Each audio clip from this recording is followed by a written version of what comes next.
محمد وعلى آله وسلم تسليما كثيرا.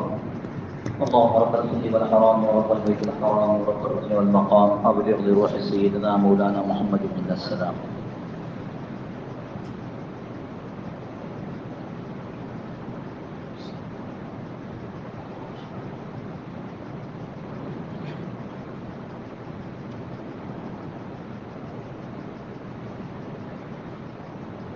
بزرگان محترم،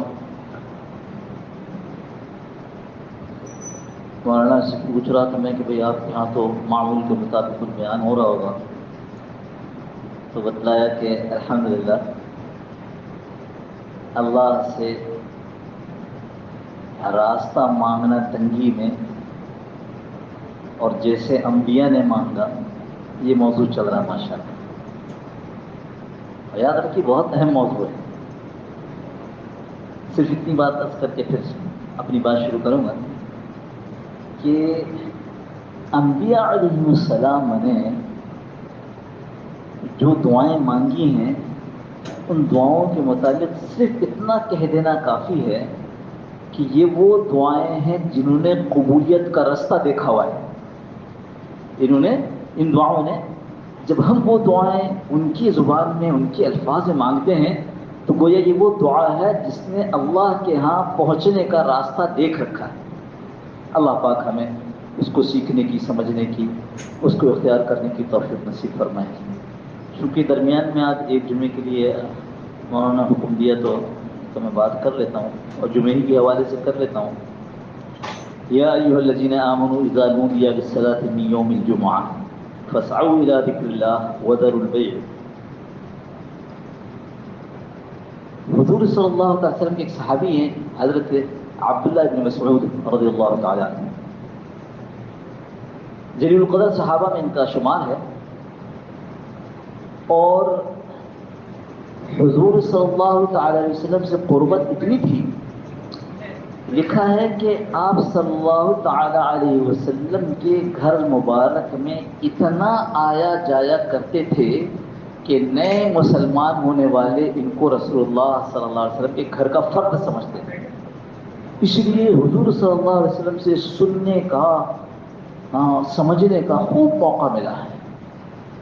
وہ فرماتے ہیں کہ جب کبھی قرآن کریم میں آپ پڑھو یا ایھا الذین آمنو، کتنی جگہ لکھا یا ایھا الذین آمنو یا ایھا الذین آمنو، تو فرماتے ہیں دیکھو جب قرآن پڑھتے ہوئے تمہارے سامنے یہ آیت آ جائے یا ایھا الذین آمنو تو سمجھ لو کہ اللہ پاک تمہارا نام لے کر تم کو کہہ رہے ہیں. یعنی یہ آیت جو ہے خاص تمہارے لیے اتری ہے. اب دنیا میں تو بہت ہے، سلیم، کلیم، رحیم، نجر، نعیم، کتنے نام ہیں. تو سلیم صاحب جب پڑھ رہے ہوں تو جیسے یا ایھا الذین آمنو آ جائے تو سمجھ لیں کہ یہ لکھا ہوا ہے اے سلیم سنو، اے کریم سنو. خالد صاحب پڑھ رہے ہیں، خالد سنو. یا ایھا الذین آمنو پر آدمی اس طرح متوجہ ہو جائے کہ مجھے کہا جا رہا ہے. دوسری بات حضرت عبداللہ بن مسعود رضی اللہ عنہ نے فرمائی کہ جب یا ایھا الذین آمنو کہیں آئے گا تو سمجھ لو کہ اس کے بعد یا تو کچھ کرنے کو کہا جائے گا یا کسی کام سے روکا جائے گا. اب متوجہ کر لیا ہے ہم کو اپنی طرف، تو اب یقیناً کوئی حکم آئے گا یہ کرو، یا کوئی حکم آئے گا کہ یہ مت کرنا. یا ایھا الذین آمنوا اذا قمتم الصلاۃ، ارے ایمان والو جب تم کھڑے ہو تو پھر یوں کرو، نماز کے لیے کھڑے ہو یوں کرو، یوں کرو. فاغسلوا وجوہکم، وضو کا تذکرہ ہے. نماز کے لیے کھڑے ہو وضو کیا کرو، کچھ کرنے کا تذکرہ ہے. یا ایھا الذین آمنوا لا تسألوا عن اشیاء تبد لکم، ایمان والو ایسے سوال مت کرنا. تو کچھ کرنے کا تذکرہ ہو یا کچھ نہ کرنے کا تذکرہ ہو. یہاں کہا یا ایھا الذین آمنوا اذا نودی للصلاۃ من یوم الجمعہ، ایمان والو جب تم کو جمعے کی نماز کے لیے بلایا جائے. تو ابھی تو صرف خبر دی گئی، اب کرنے کا ہے یا نہ کرنے کا. فرمایا فاسعوا الی ذکر اللہ، یہ کرنے کی بات ہے.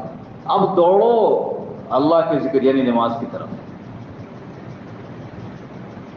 فسعو ہے تو ترجمہ تو بنا دوڑو، لیکن ظاہر سی بات ہے وہ تو نماز کے لیے دوڑ کرانا منع ہے، وہ وقار کے ساتھ آؤ،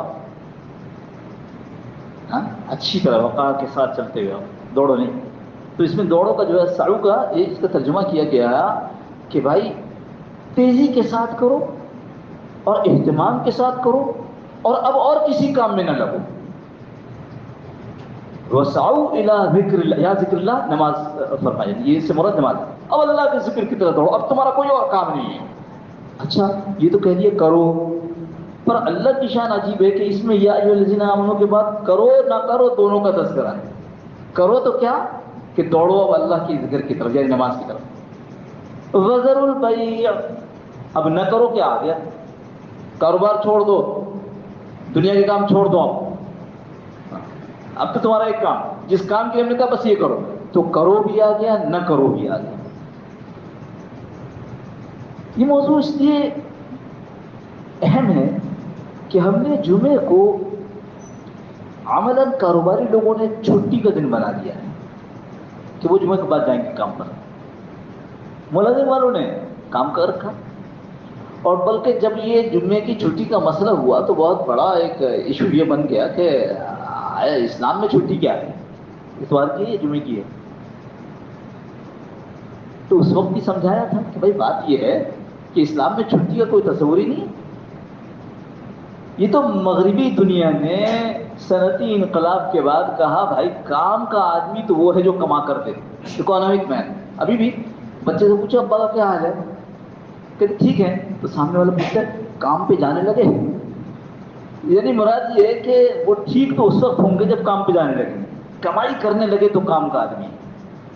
تو اس لیے یہ تصور اس وقت بنا جب صبح سے شام تک کماؤ کماؤ کماؤ، تو جب اتنا کماؤ گے تو ہفتے میں کم از کم ایک دن تو چاہیے ہوگا نا آرام کا، تو چھٹی کا تصور وہاں سے آیا۔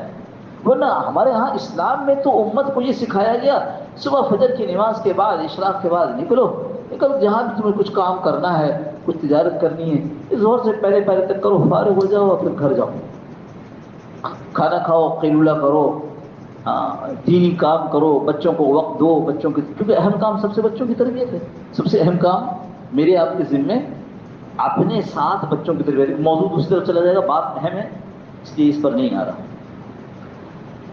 تو کمائی اتنی جتنی ہماری دنیا کی ضرورت ہے، لہذا چھٹی کا تصور وہاں سے آیا کہ بس کماتے چلے جاؤ، اور کمانے میں اپنی ضرورت کو دیکھنے کے بجائے برابر والے کو دیکھو کہ اس نے کیا کر دیا، ہم اس تک پہنچنا ہے، پھر اس کو دیکھو اس نے کیا کر دیا، اس تک پہنچنا ہے، پھر اس سے آگے، پھر اس سے آگے، پھر اس سے آگے۔ تو ایک تصور نکلا کہ چھٹی ہونی چاہیے۔ اسلام میں چھٹی کا تصور نہیں ہے، جمعے کا تصور یہ ہے کہ جمعے کے دن اتنی چیزیں، اتنے فضائل جمعے کے بتائے گئے، اتنے فائدے، یہ وہ دن ہے جس دن ایک گھڑی ایسی آتی ہے جس میں جو دعا مانگو گے قبول ہو جائے گی۔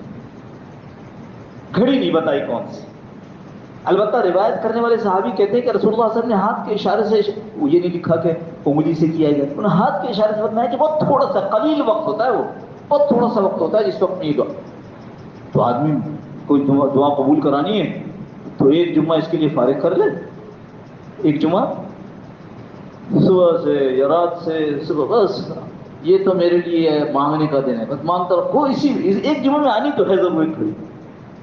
اسی طرح جو جمعہ اہتمام کرے، بعض حدیثوں میں وضو ہے اور بعض حدیثوں میں غسل ہے، تو وضو کے ساتھ اہتمام کے ساتھ مسجد جاتا ہے اور جمعے کی نماز پڑھتا ہے، اور بعضوں نے جو روایت کی ہے وہ غسل کی ہے۔ تو اس اہتمام کی وجہ سے اس کے گزشتہ ایک ہفتے کے گناہوں کا کفارہ ہو جاتا ہے، معاف ہو جاتے ہیں، اور بعض روایت میں ایک ہفتہ اور 3 دن زیادہ، گویا کتنے ہو گئے، 7 اور 3 10 دن۔ تو جمعے کے فضائل کی وجہ سے جمعے کی کو ہمیں چھٹی کا دن نہیں بنانا چاہیے، جمعے کو اہتمام کرنا چاہیے۔ جو آدمی، ایک روایت میں عرض کرتا ہوں، وقت بھی بہت زیادہ نہیں ہوتا، لیکن یہ روایت ایسی ہے کہ جو عجیب و غریب ہے، سیاح ستہ کی 6 وہ کتابیں جن پہ مستند حدیثی کتابیں، ان میں سے میرا خیال 4 یا 4 کتابوں میں تو پکی ہاں، سنن سنن ابی داؤد نے نقل کیا ہے، امام ابی داؤد، امام نسائی نے نقل کیا، سنن ابن ماجہ میں اس کو جگہ دی گئی، سنن نسائی میں 3 جگہ، سنن نسائی صغیر میں بھی ہے، سنن نسائی کبیر میں بھی، اور امام احمد بن حنبل نے اپنی مسند میں اس کو جگہ دی ہے۔ کیا ہے کہ جو آدمی گھر سے من غسل واغتسل ثم بکر وابتکر، اس کو ایسے سمجھیے اور آسان چیز ہے، غسل کیا تو ایک غسل جس کو ایک غسل نا، اس کو غسل کہتے ہیں دھونا، غسل اچھی طرح، اس کی پھر آگے محدثین نے تشریحات کی ہیں جو مختلف ہیں، میں صرف اس بات میں جو اچھی طرح نہا کر آئے، مکہ جلدی پہنچے مسجد کو، انتظار نہیں کہ تو اچھا 1:30 بجے نماز کھڑی ہو گئی، اچھا چلو 25 پر چلیں گے، جلدی آئے مسجد کے اندر۔ اور یہ تو آپ نے حدیث کو ہی مرتبہ سنی ہوگی، فرشتے وہاں پر کھڑے ہوتے ہیں، پہلے آنے والے کے لیے اس کا صدقہ، اونٹ کے صدقے کا ثواب، اور اس کے بعد گائے کے صدقہ کا ثواب، بکرے کا صدقہ کا ثواب، ہوتے انڈا صدقہ کرنے کے ساتھ۔ اور یہ حدیث جو آپ نے سن رکھی ہے کہ وہ لکھ رہے ہیں، نام لکھ رہے ہیں، جتنے دروازے پر کھڑے نام لکھ رہے ہیں، ادھر یہ تکبیر، ادھر امام نے خطبہ شروع کیا، اور ادھر رجسٹر بند۔ تو کیا ہوا؟ رجسٹر بند ہو گیا، مطلب کیا ہوا؟ رجسٹر بند ہو گیا، اس کا مطلب کہ یہ جو آیا ہے نا، اب جو آیا ہے یہ جمعے کا ثواب نہیں ہے، اس کو ظہر کا ثواب ہے۔ تو اس لیے جلدی آنا، 2 باتیں ہو گئی، ایک غسل ہو گیا، ایک جلدی آنا ہو۔ پھر ومشا ولم یرکب، وہ چل کر آیا، پیدل، سواری پر نہیں آیا۔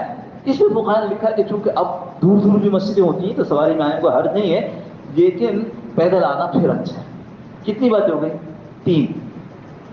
چوتھی بات، وَدَنَا مِنَ الْإِمَامِ، امام سے بیٹھے قریب،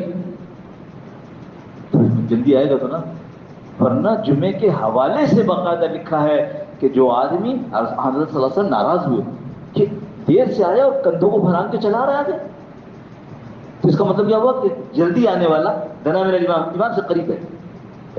کتنی ہو گئی؟ 4۔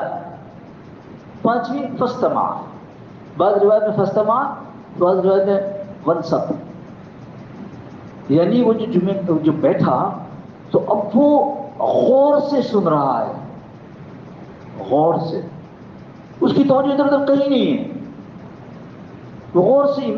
اچھا امام جو بات جو کہہ رہا ہے وہ تو عربی میں کہہ رہا ہے، کوئی بات نہیں، عربی میں کہہ رہا ہے تو کیا ہو گیا، آپ غور سے سنتے رہیے اس کو، اس کا اجر پائیے،